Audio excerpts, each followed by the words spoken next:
Well, thank you very much, everybody. This is a great honor. We're on the 2-yard line, not the 5-yard line. 2 days ago, we were at the 5, now we're at the 2. But we have to turn out and vote tomorrow. We're going to vote. But we're right there, and then we're going to do something, a term you've never heard of, make America great again. That's what we're going to do. So hello to Pennsylvania, a very special place. I went to school here, as you know. I spent a lot of time here, have a lot of friends here, and I'm thrilled to be back in this beautiful Commonwealth with thousands of proud, hardworking American patriots. Great people. Great people. You built this country, I have to tell you. You built this country. You're going to save this country, too. You're going to save it. Because, you know, if we win Pennsylvania, not me, if we win Pennsylvania, we win the whole ball of wax. It's over. It's over. So I'd like to begin by asking you a very, very easy, simple question. Are you better off now than you were 4 years ago? With your vote tomorrow, I will end inflation, I will stop the invasion of criminals coming into our country, and I will bring back the American dream. You're going to have the American dream back. What a shame what they've done to our country. They have destroyed our country, but we're going to get it back and fast. We're a nation in decline, but that will not be long, believe me. And after 4 years of economic suffering, we will create the greatest economic boom the world has ever seen. They're all coming back. All those companies that left us with the jobs, they're all coming back. Think of this, though. We're just 1 day away. Oh, we've been waiting for this. I've been waiting 4 years for this. And so have you. And so have you. We've all been waiting 4 years. 1 day, you gotta show up. I don't want any money. I don't want anything. Just show up and bring your vote. And if you have somebody else that got a little lazy, bring that person too. Say, Jim, you gotta get off the damn couch. Come on. We gotta make America great again, Jim. We're just 1 day away from what will be the most important political event in the history of our country. But you have to get out. We have to vote. Just show up and vote. I'd love to, really, what we should do is swamp them. Just swamp them tomorrow. You know, we have a massive lead. I don't even like telling you that, to be honest with you. We have a massive lead. First time ever, a Republican was leading by a lot in early vote. It didn't happen. The Republicans would always be way behind. They believe in going on Election Day, so we're going to let you go on Election Day, right? But they waited till the end, always. Democrats would always have hundreds of thousands of votes, and then you either catch them or you don't. You never know what's going to happen. But Republicans have never been in the lead, and not like this. It's a big number. So we have to just get out. You know, the ball is in our hand. We're at the 2-yard line, maybe the 1-yard line, but it's in our hand, and we put it over that. It'll be the biggest event maybe in the history of our country. And let me tell you, it will be also something much more important than that. It's going to save our country, because our country is in trouble. But that's all you need to know. And another thing you want to know is Kamala broke it, and I will fix it, and fast.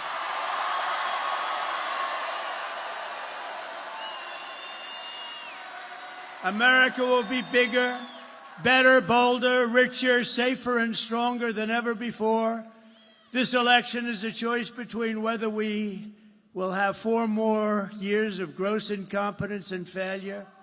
That's what it was, 4 years of gross.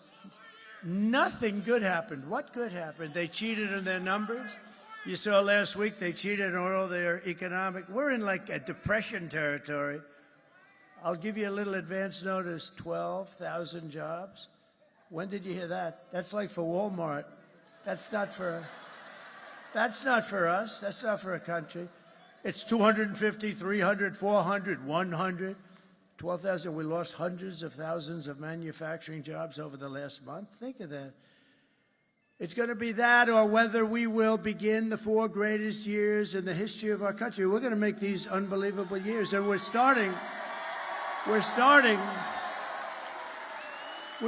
from a negative. You know, we're starting from like about 15 yards off the field.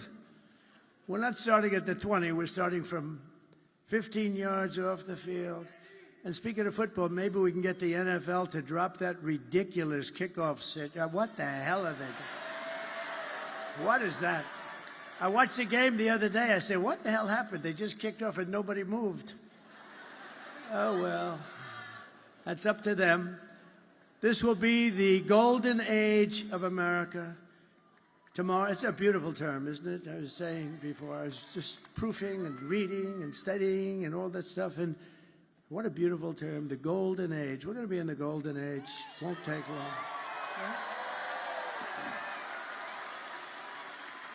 So tomorrow you have to stand up and tell Kamala that you've had enough. You're not going to take it anymore. You're the most incompetent vice president we've ever had. And Joe Biden was the worst president in the history of our country. Kamala, you're fired. Get the hell out of here. You're fired.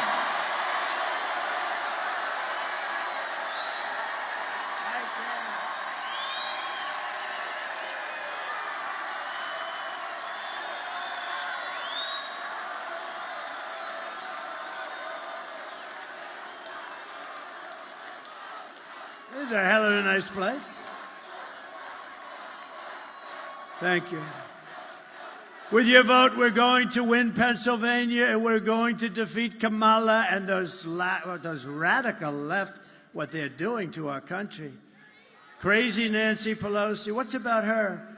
She has visa stock, a big position. You know, she started off with nothing. Now she's worth $200 million. How did that happen? So she has visa stock, and she sells her stock. The day before, it was announced that Visa's under major federal investigation. I don't know. I wonder, do you think she had any insider information? I don't know.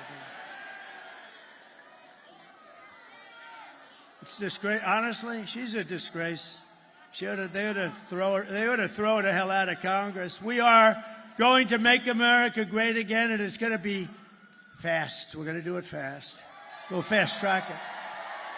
Over the past 4 years, Kamala has orchestrated the most egregious betrayal that any leader in American history has ever inflicted upon our people.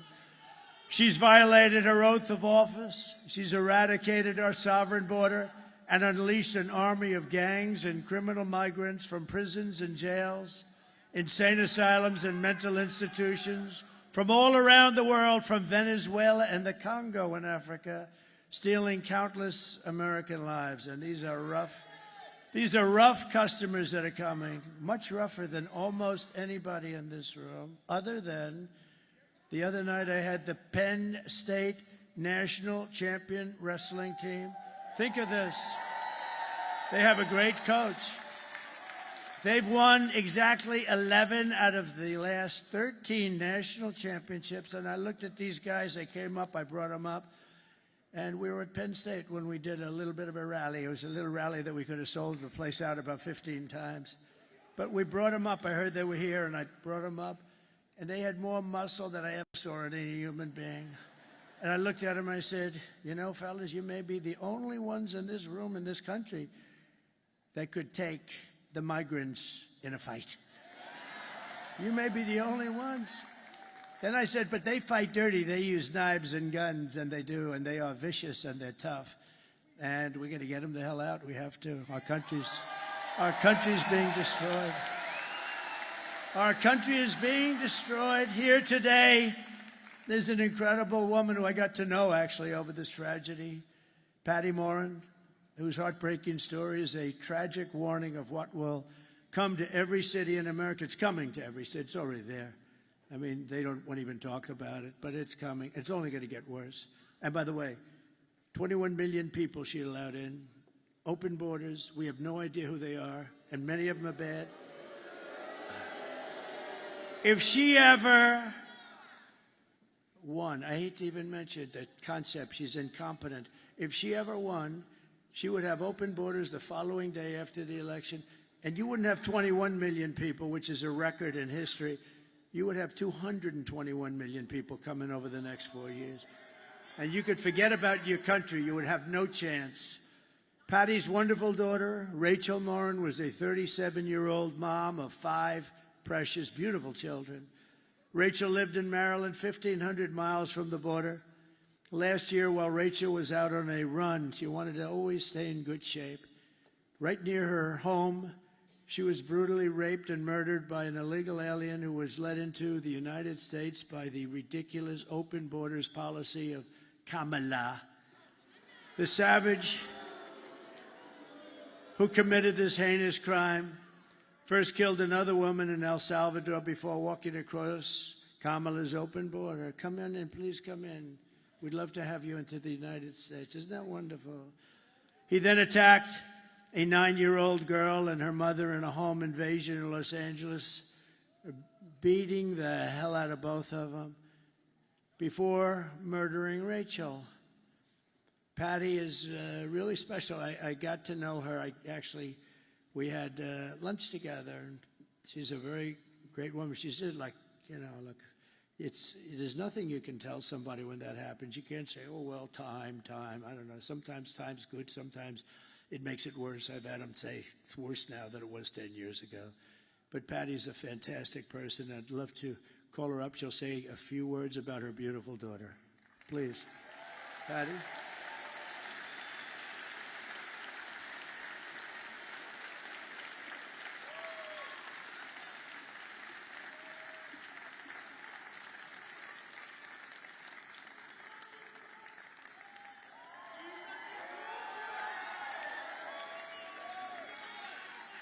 Thank you.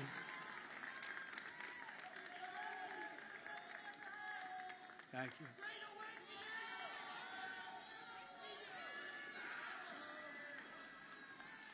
Nice, be careful.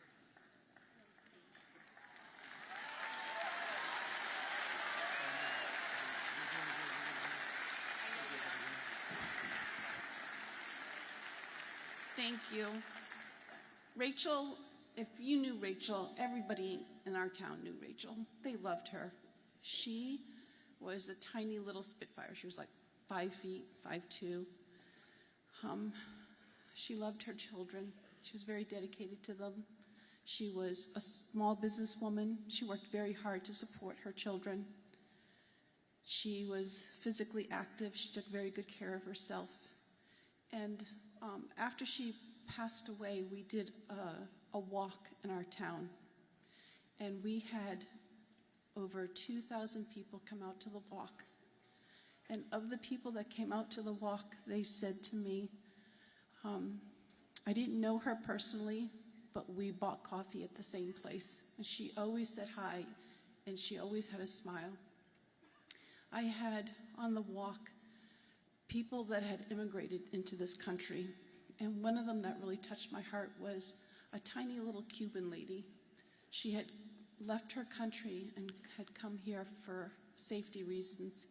She had just had 2 knee replacements, and her daughter knew my daughter, but her daughter had to work that day. So this lady with the 2 little knee replacements walked the trail for her daughter because her daughter was so impressed and so moved by Rachel. And this woman, at the end of the walk, wanted to take a picture with me and offered me $1, because that's what she had in her pocket, to help towards expenses for my daughter. I told her to take the money and take her daughter out to lunch and give her a hug. But family is the most important thing that we have.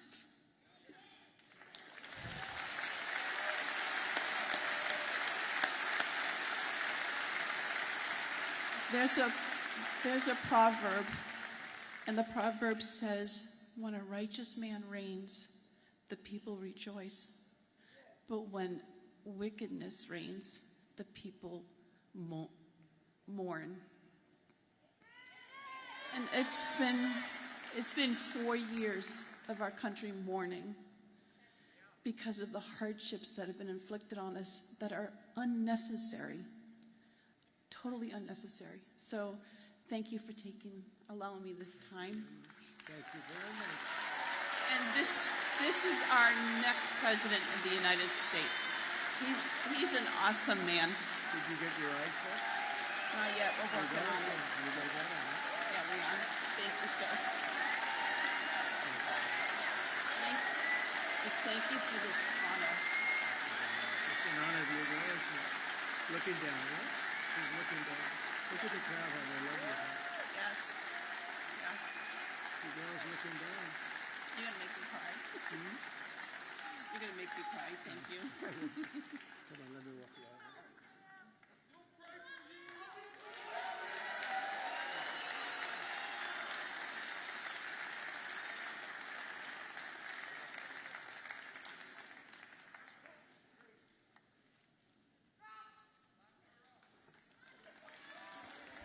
Thank you very much. Thank you, Patty. Great woman, really incredible. How do you do that? I don't know. She did something that's very hard to do. I couldn't do it, I don't think. Very hard to do what she just did so beautifully, too.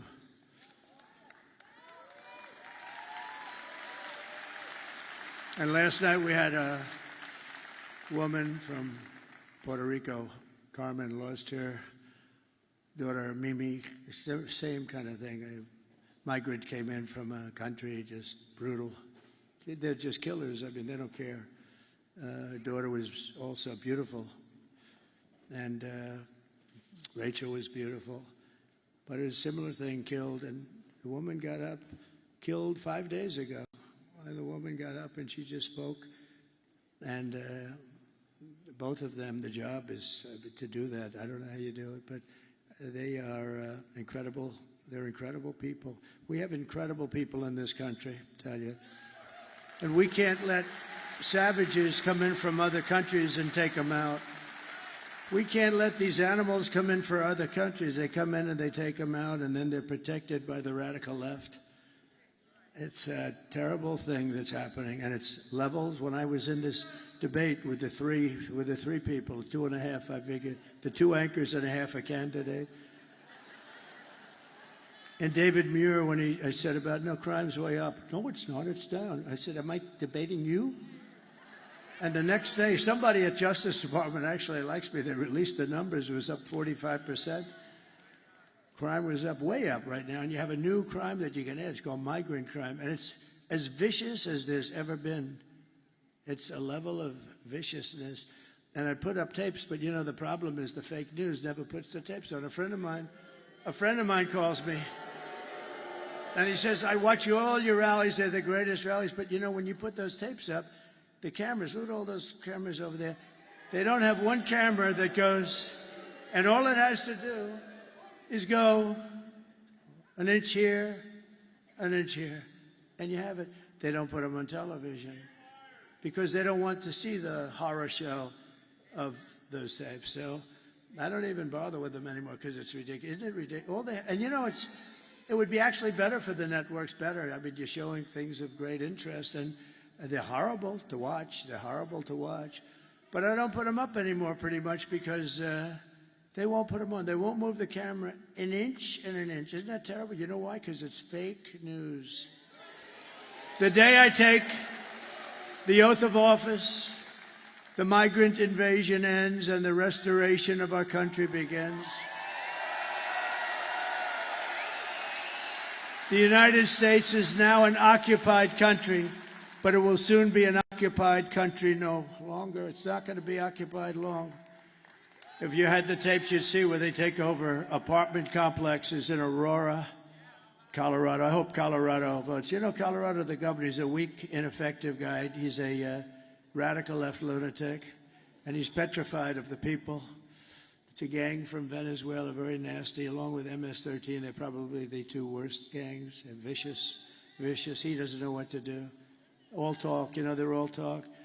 And yet when I was the leading candidate and we're going through the country like easily, routinely, he decided that he's going to try and take me off the ballot That doesn't sound very democratic, does it? You know, they always say, he's a threat, me. I'm a threat to democracy. I'm the one that's saving democracy, just so you know.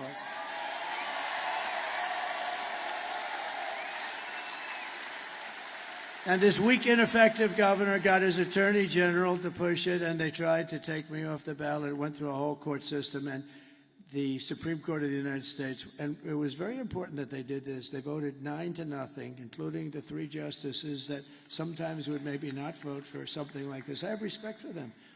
They voted 9-0. You can't do that. You just can't do that. You have to take them out with the ballots. So that was great. It's and the people of Colorado at the time, see, time flies, and now people forget about it. But at the time, they did polls, and they were doing. Trump was going to win Colorado, not traditionally a swing state, but they were furious, and the Democrats were actually more angry than the Republicans. It's pretty amazing. November 5th, 2024 will be Liberation Day in America.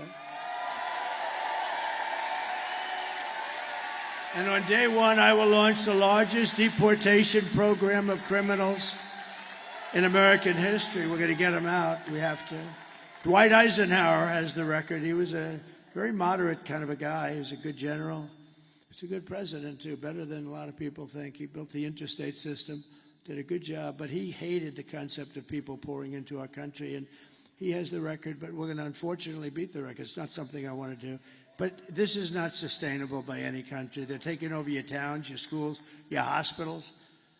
Springfield, Ohio, 52,000 people in the town. They dropped 30,000 migrants into the town.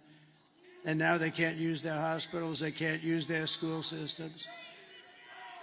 I will rescue every city and town that has been invaded and conquered. Can you imagine? I'm up here making a speech, talking about towns and cities and big cities. Look, I see New York. I see what happened. And the mayor made some nasty statements about it. You know, the mayor, Mayor Adams, he made statements about this is not sustainable. We can't, I mean, you have to help us with this. Hundreds of thousands of people are piling into New York. You have to help us. And I said to my people, he'll be indicted shortly. They indicted him. One of the indictments is he was upgraded in an airliner. Everyone gets upgraded. Anybody who's gotten upgraded, please raise your hand. You will be indicted. No, think of this. I've been upgraded. I used to fly that way. They used to upgrade me all the time. That would mean I have a potential additional investigation because I've been investigated more than Alphonse Capone. Think about it. He killed people at will. If he went out to dinner with this handsome gentleman right here and he didn't like him, he said, "You're looking at me the wrong way. I don't like you." He had no chance of making it out of the dining room. And I got investigated. Think of it. I got investigated more, and I did nothing wrong. And I have to say the Republican Party really stuck up for me. They said, this is ridiculous. Unanimously. And they'll put the vicious and bloodthirsty criminals, we're going to get them, we're going to throw them out of the country first choice. If they're really crazy vicious, and we have many of them, don't forget, of the 1,399 that are murderers, many of them committed 2 murders. Of these people, I don't know, I'd almost rather keep them in jail because, you know, if they come back, now we're going to have something about them coming back. It's serious, and we'll tell you about it. But we're going to either put them in jail or we're going to get them. And for the most part, we want to just get them the hell out of our country, right? No, they're emptying their jails and mental institutions to expedite removals of the removal of Trende Aragua and other violent gangs like MS-13, all savage gangs, tough gangs. They're tough, they're nasty. That's why I want to be with those Penn State guys. I feel very good. I will invoke the Alien Enemies Act of 1798. You know, 1798, that's when they ran the country a little tougher than we run it today. Today, you get a little slap in the wrist when you kill somebody. You kill somebody. Oh. Now, if you fight for a fair and free election, then they throw the book at you, right? Then they throw the book because they don't like it because you're getting too close. And you know, those numbers that are coming in today, nobody's ever seen numbers like this. It's a great tribute. It's a great tribute. So we're going to invoke the Alien Enemies Act of 1798 to target and dismantle every migrant criminal network operating on American soil. And if they come back into our country, it's an automatic 10 years in jail with no possibility of parole.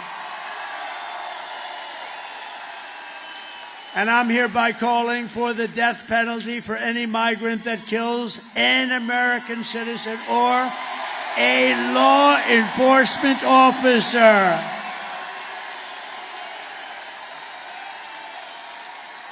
You kill our citizens or you kill our law enforcement officers, you know, we have to protect them. They're in a dangerous situation. And we have very few. It's very hard to get them now. It's because we don't protect them. We don't stick up for them. We don't fight. I mean, we end up taking away their pensions. We end up taking away their house. They end up losing their families. We're going to fight for our law enforcement officers. Being a policeman used to be one of the most sought-after jobs in the country. Today, it's not. I visited a wonderful young family in Long Island. The door opens to a car and bullets start firing out. He's not allowed to do anything. He can't, you know, just horrible. It's very dangerous. And we're going to have it so they're going to want to be cops again. We want to be policemen. My father always said, don't ever use the word cops. That's not respectful. It's a little different than it is nowadays. Can you imagine? Because my father had respect. Our family had always great respect for policemen. I'll never forget, I said to my father, Dad, the cops around here do a good job. Don't ever use the word cops. They're policemen. At that time, it was mostly policemen. Now it's policemen and policewomen. It's good. But that's a different, there's a whole different thing. We're going to bring it back to exactly like my father felt about him. He had total respect for them, and they did a great job. And you couldn't even get on the force. The standards were so high. Everybody wanted to be a policeman or, then, as it kicked in, a policewoman. And they're doing a great job. And I will immediately ban all sanctuary cities in the United States of America. We will secure our borders. And we will also rescue our economy. Because our economy is in a mess. And I've seen it for a long time. I'm very good at that stuff. I'm very good at that stuff. I've been talking about it for a long time. Scott Bessent, one of the smartest people on Wall Street, has been talking about it. In fact, he said the only reason the stock market's up is because everyone thinks Trump is going to become president this very year. Maybe the top guy on Wall Street. 4 years of Kamala have delivered nothing but economic hell for American workers. You know that.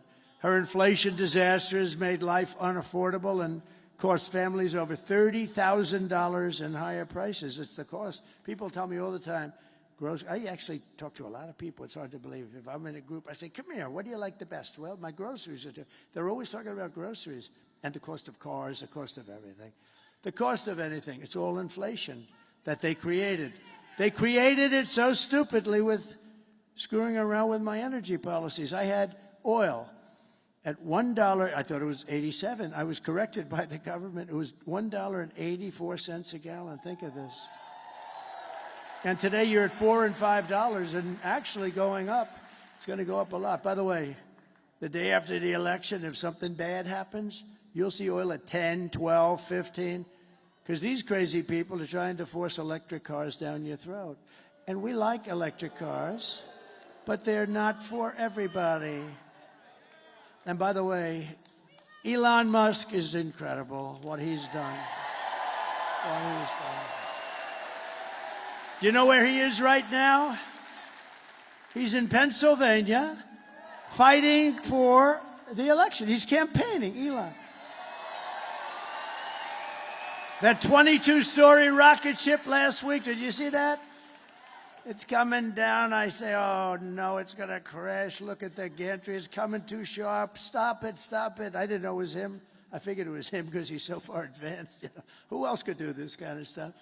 Anyway, this thing's coming down. It's wrong angle, and then all of a sudden, you know, it really looked like it had the whole deal was going to collapse. The gantry, that's the thing that holds it up. So it's coming down, and then all of a sudden, wow, you know, massive flames of fire and jets and everything comes pouring in from the left and pushes it over, and then it drops gently down, and then those two big arms come out like you're hugging your baby. Just grab that thing and put it gently down. Put it gently down in the pad, and it was a beautiful thing to see. See, now in the old days I would have said hugging something else, and I would have thought that was so smart to say. And then the fake news would be writing stories about it for 2 weeks. So we don't give them those opportunities quite as much, but it was more fun, but we don't give them those opportunities. Just days ago, we had but you know, Elon, really, we have to be thankful. He gave for the horrible hurricane that did such a big number on numerous states, but North Carolina got hit badly. I mean, they were really hit, and I was there. I was very early there, actually, and then came back, and I met with a very good person, one of the head people in North Carolina. He said, "Sir, you know Elon Musk, don't you?" "Yeah." He gave me the nicest endorsement. He said, if you don't win, if Trump doesn't win, this whole country is going to be no good. It's going to be no good. And it won't, because their policies, these radical left policies, will be Venezuela on steroids. That's what's going to happen to us. And I said that years ago, if that ever happened. And we can't let we got to get these people the hell out of office because they're bad. First of all, they're incompetent, but they're bad. But he said, "Sir, could you do us a favor?" What? He makes something called Starlink. I said, "What's Starlink? Tell me what Starlink." It's a communication system, because all our wires are buried underwater. You had to see this. Areas that never saw water are now lakes. I mean, nobody's ever seen a hurricane. This was a real sort of a water-destructive hurricane. There's never been anything like it in terms of the amount of water put out. It literally areas that were almost like they never saw much rainfall or anything. They're now these giant lakes, and the destruction and the death. A lot of people died, and you know, people don't know that, but a lot of people died. There are people still missing. He said, "We have no communication. We're cut off from the mainland, and we need Starlink, and we can't get anyone on the phone because, you know, it's a very popular thing." So he explained it, what it is, and I called Elon. I said, "Elon, you have to do me a favor. North Carolina and parts of Georgia are really in bad shape, and they have no communication. You have to get your Starlink, whatever the hell it is, Elon. I don't know, I don't care, but you got to get some. And if you don't mind," and so I'm talking to him, and you might have heard this. I told it a couple times. I'm talking to him, and I get a note that the man from North Carolina was, "Thank you very much, sir. The Starlink is all being taken care of. It just happened." I said, "Wait a minute."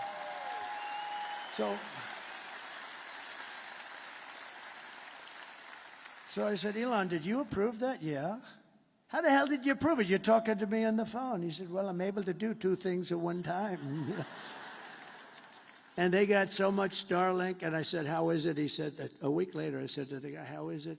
He said, "It's unbelievable. You saved a lot of lives." So Elon is a great guy, so we want to thank him.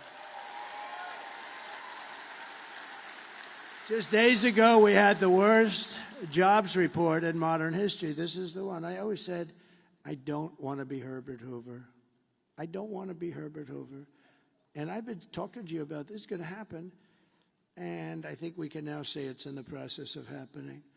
So normally you see all these jobs, everything, hundreds of thousands of jobs, just because of the size. And they just announced, Mike, you'd be amazed at this. Mike? Look at our Mike. Look at him. He lost all that weight. He looks so handsome. Stand up. Mike Pompeo. Stand up, Mike. You look so handsome. Wow. Man, I'm going to ask him, how the hell did he do that? That's good. Good. That's great.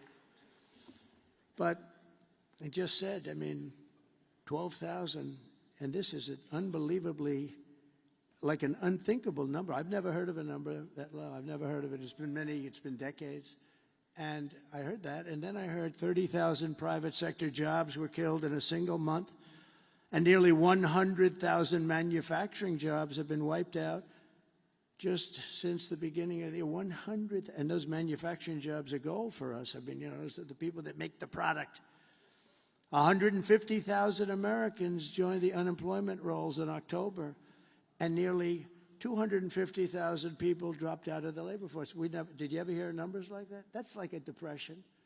And I've been saying the D word. I don't like to say it, but I've been saying the D word, the depression. Then they did something even worse than that. A few months ago, they fraudulently claimed that they had 818,000 jobs created, that they created 818,000. That was good. But that just brought us up to normalcy, so it wasn't a big story. You know, because now all of a sudden, instead of being down 818, they were like normal.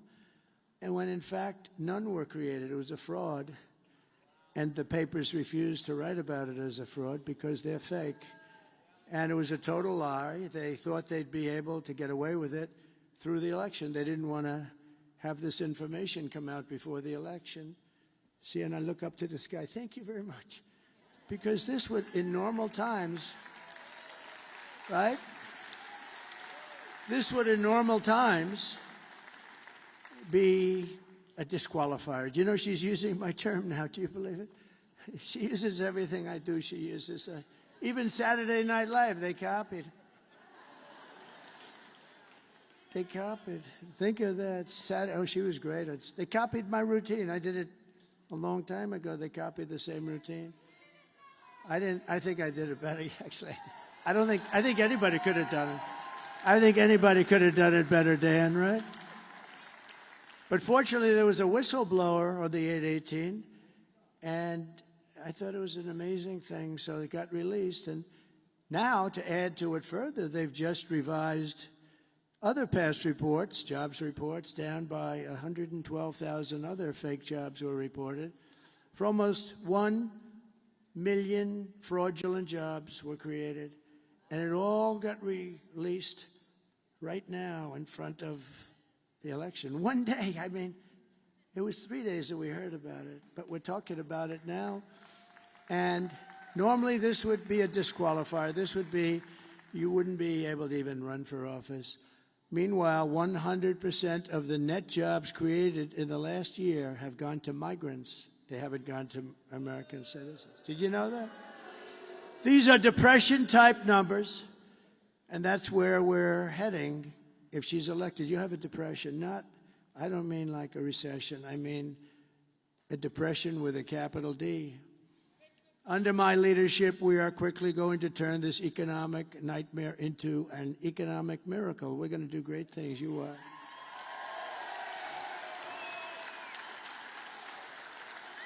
We're going to make America wealthy again, and we're going to make America affordable. We have to get the prices down. I told the story this morning. A woman goes up to a counter in a supermarket with 3 apples. It was reported somewhere, and it's just like, this can't happen in this country, and brings them up, 3 apples. An elderly woman brings them up to the counter, and she realized that they're too expensive, and they've gone up so much from the last couple of months. And she takes one of the apples back to the refrigeration section and walks back, and she buys 2 apples instead of 3. This shouldn't be happening in the United States of America. So we're just one day away from the best jobs and biggest paychecks and the brightest economic future that the world has ever seen. But you must vote. Kamala's plan will impose the largest tax hike in American history and raise taxes on the typical American family by at least $3,000 a year. And this is the only politician I've ever seen. You know, she's a very low IQ person. You know. I want to have a smart president. I don't want any more. We had 4 years of these guys. President Xi, Mike, of China is not a low IQ person. Do you agree? He's a very severe person. He's a very fierce person, but low IQ is not one of his traits. Do we agree? No, but these guys, these leaders at the top of their game, and we don't have that. We have people that 30 years ago, Biden wasn't any good. He had the worst policy. If you would have taken Biden's policy reviews over a 40-year period and reversed them, you would have gone down as the single greatest policy expert, foreign policy expert. My plan will massively cut taxes for workers and small businesses, and we will have no tax on tips, no tax on overtime, and no tax on Social Security benefits for our seniors. Kamala will crush Pennsylvania energy workers, and she's going to ban fracking. By the way, don't let this happen. Her whole life she's against anything coming out of the ground. She likes the wind, the wind. It kills all your birds. That doesn't work. That's the most expensive energy in the entire world. And then after 10 years, when it rusts out, they don't look too good. So she wants to ban fracking, and she's going to ban. That's 500,000 Pennsylvania jobs. There's no way that you can vote for that. That's your biggest industry. You got a lot of stuff under there. It's going to come out, and it's clean and nice and good. And you're doing great things for the country because the country uses it. I will end Kamala's war on energy, and we will frack, frack, frack, and drill, baby, drill.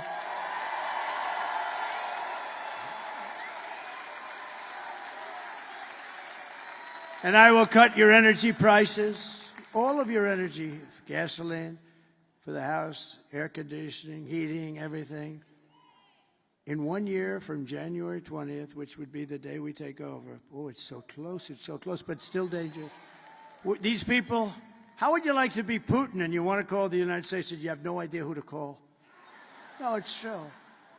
Let's see, let's call up the United States. I'd like to work something out. Who do we call? Sir, really, there's nobody you can speak to.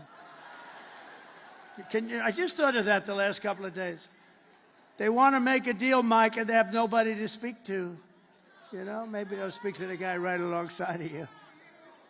You got a great Senate. By the way, you have a great Senate candidate. I hope you're gonna go for David. He's great. I hope you're gonna go. He's working hard. It's hard beating those guys that are in there for 25 years and do nothing. See, when you do nothing, you're a survivor. You can never get yourself into problems. He does nothing for you. He doesn't fight for your fracking. He wouldn't care. He wouldn't even say to her, no, we can't do that. That's going to have a terrible impact on Pennsylvania and the country. He would never say that. He's a survivor. His father was in for 25 years. He's in for whatever the hell he's in for, 25-something. And they're tough to beat, I have to tell you, because he's just a survivor. That's the only thing he's good at. You need more than a survivor. You need this guy. This man is good, David McCormick. And he's working hard.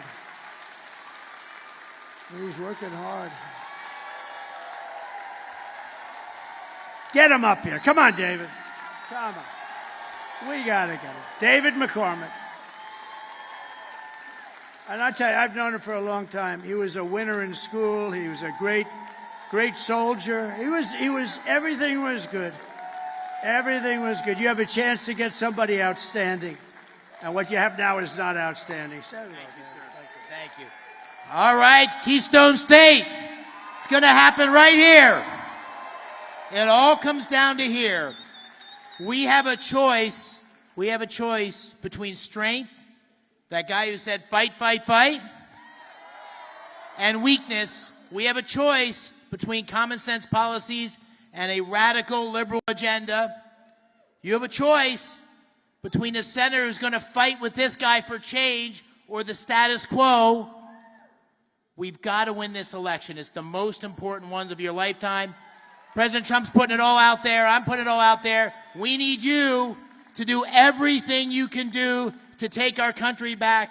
We need you to get out and vote. We need you to tell 10 friends. We need you to put up signs. We need you to pray. And if you do that, on November 6th, we'll say on this day, November 5th, we saved our country. We got it back on track. We put the right leadership in place. And we made Pennsylvania great again. Thank you.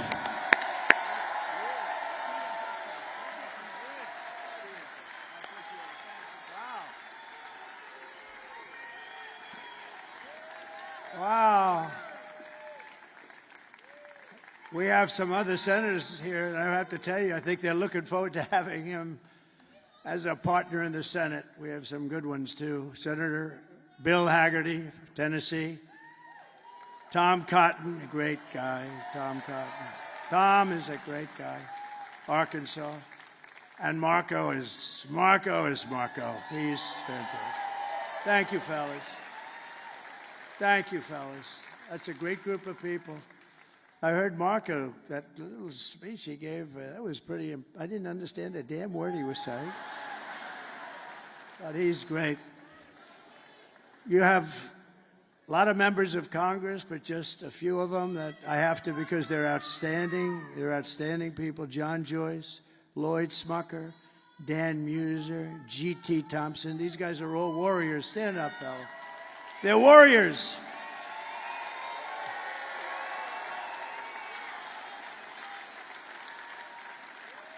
They are warriors.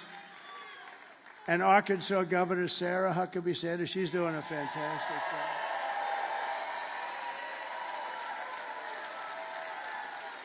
She's fantastic. Pennsylvania Treasurer Stacey Garrity. Where's Stacey? Thank you, Stacey. Oh, thank you, Stacey. Good job. Former Secretary of State Mike Pompeo, great guy. Great guy. RNC Chairman Michael Watley, he's doing good. He's doing good. I told him, do me a favor. You've heard this speech before. Stay back. Just work on the votes. We've heard this speech before. You have a man from Europe. I don't know if he's here. I saw him backstage. What he did was, and what he is doing is sort of what we did a few years ago. He's doing a great job. He's always been my friend for some reason. He liked me. I liked him. And he's shaking it up pretty good over there. He was the big winner of the last election in the UK, and he's a very spectacular man, very highly respected, Nigel Farage.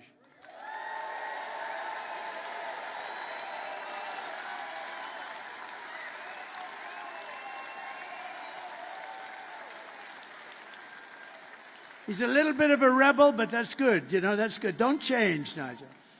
And you have my children, and they are spectacular. Don, Eric, Tiffany, and Laura, and Michael Boulos.